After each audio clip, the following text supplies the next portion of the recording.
it's Wes. And Jay. And welcome to Dig Live. Today we're up at Cedar Point checking out the Halloween event. This is actually my first time here. It opens at 6 o'clock and we're here on a Thursday just to see how the crowd levels were. Just kind of seeing if it's maybe a little slower than the weekend. Yep. But so far it doesn't look too bad, but I guess we'll see how it pans out. Yeah. So come along with us.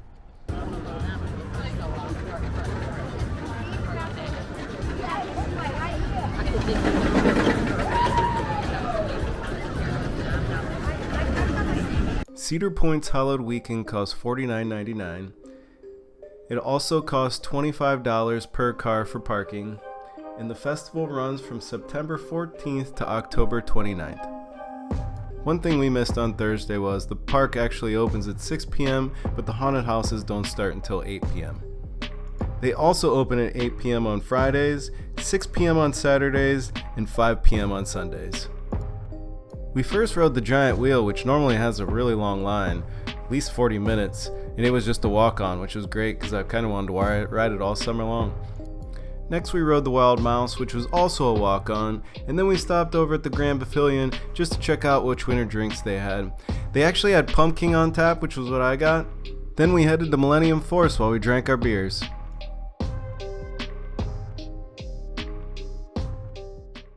There are a total of 5 indoor haunted houses scattered around the park. There are also 5 outdoor scare zones scattered around the park. There are also several shows scattered around the park, but on a Thursday night, I don't think any of the shows are active. Also, I guess most of the scare zone and haunted houses have less actors than they normally do on a Friday or Saturday. There are also 3 themed Halloween foods around the park, some wings, a bread bowl, and a maple sausage on a stick. I have a gut feeling we are gonna be close. Come closer. Closer.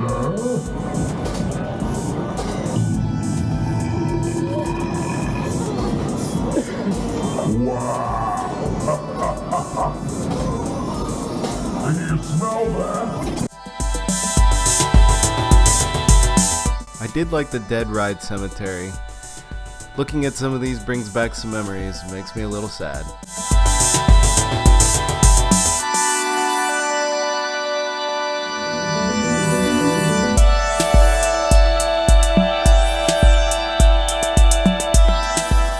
Next we rode Millenium Force, which was another walk-on.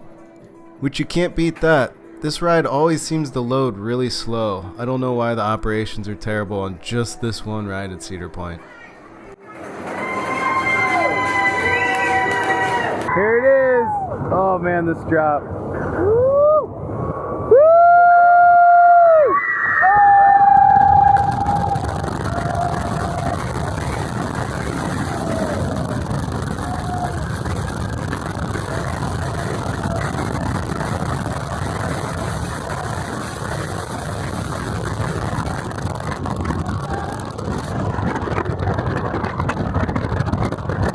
We next walked to Trail Tavern to check out their Halloween mixed drinks.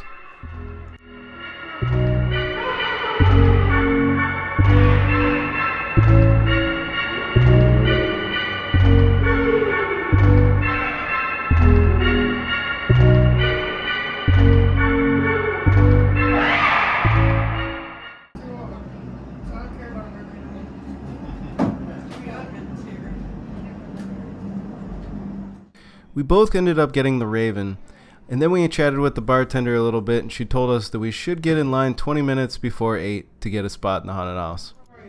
Good, how you doing? Let's try out this drink. That's good. Yeah. I ended up getting the bread bowl at the Farmhouse Kitchen and Grill. The chili's always tasty here, maybe not the best pick with roller coasters. Also, the food pass does not work on the 3 specialty Halloweekend food items. That's good. The bartender told us that CornStalker 2.0 and Blood on the Bayou Into the Fog were the 2 best items to check out at Halloweekend. We first did CornStalker 2.0. It was a little still late to start. It started more around 8:15. The This corn maze uses Thunder Canyon's track to make the corn maze. It's very narrow, little low. Being 6 foot tall, I had to bend over most of the time through it. But overall, I thought it was really long, really fun. Not too scary. There was only a few scare actors in it, but just walking through it with all the fog and the lighting, it was very creepy. I really enjoyed it.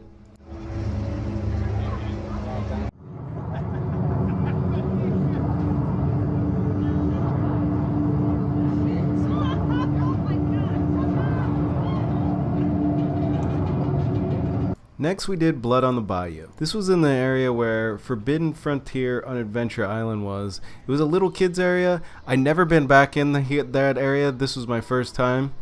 Everything back here actually seemed in really good condition. It was kind of surprising they've closed this down. Also, there was some really good shots of Top Thrill 2 back here. And while we were here, we could actually see that they're starting to build a good chunk of the bottom of the spike going up, which is exciting for next year. Gorilla, a baseball cap at night when there ain't no sun out.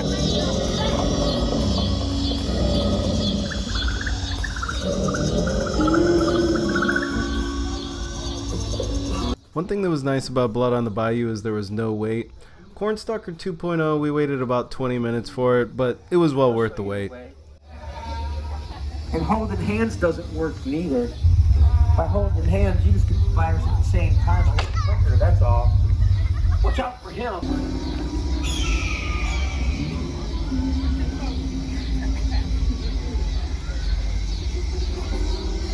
Oh man.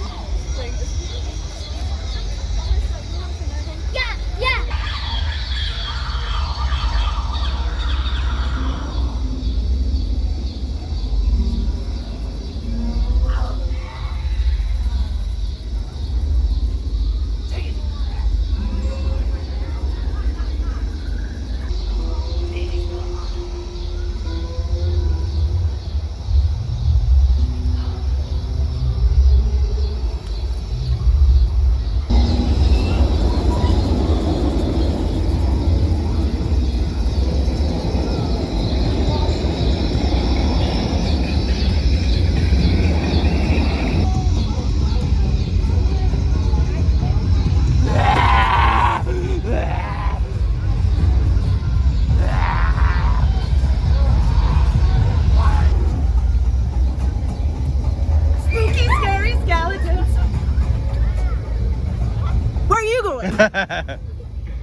You stand up. He's doing his real slow judge.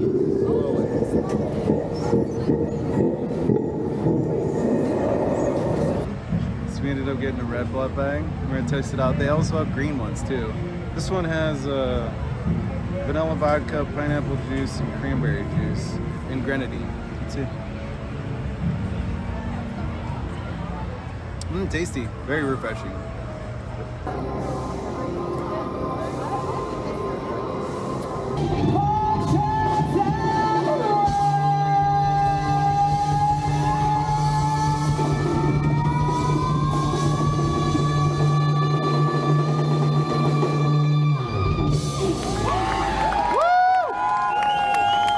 At 10 o'clock, Maverick only had a 20-minute wait, and Steel Vengeance only had a 15-minute wait, which these times are excellent. Highly suggest a Thursday night. Hopefully it stays like this. We'll know again in a couple weeks when I go back again. I thought the Halloweekend merch was pretty good for Cedar Point. Cedar Point does a pretty good job for their merch. I mean, they're for sure no Disney or Universal Studios, but they do a great job with what they have.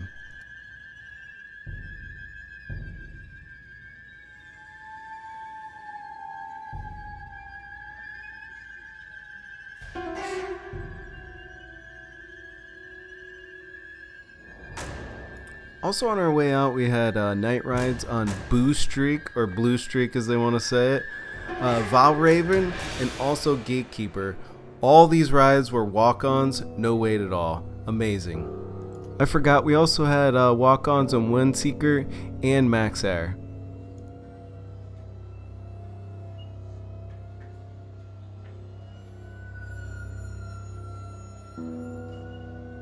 I did like this shirt the best with all the haunted houses on it. It just had a really retro vibe to it that had a cool look. They had some water bottles too.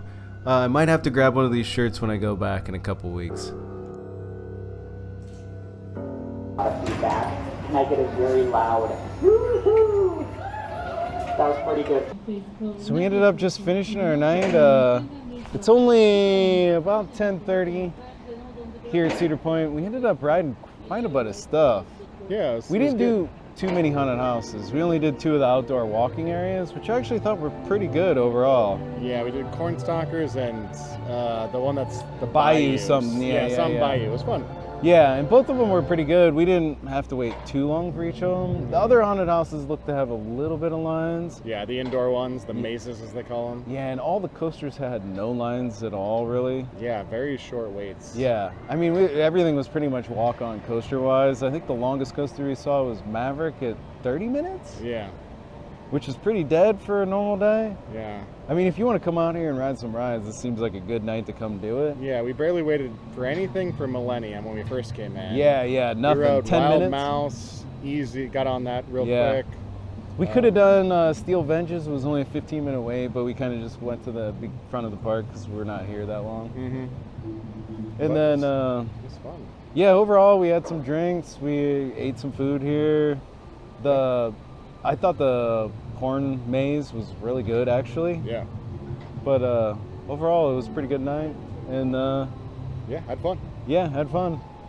We'll probably be back in a couple weeks and maybe try out the Express Pass and then hit up all the haunted houses. Yeah, it should be cool. Because the haunted houses are only, on a Thursday night, it was only $50. Yeah. Which we should have done. I just didn't even know that it was that cheap. And Right. then we would have just done all the haunted houses that night.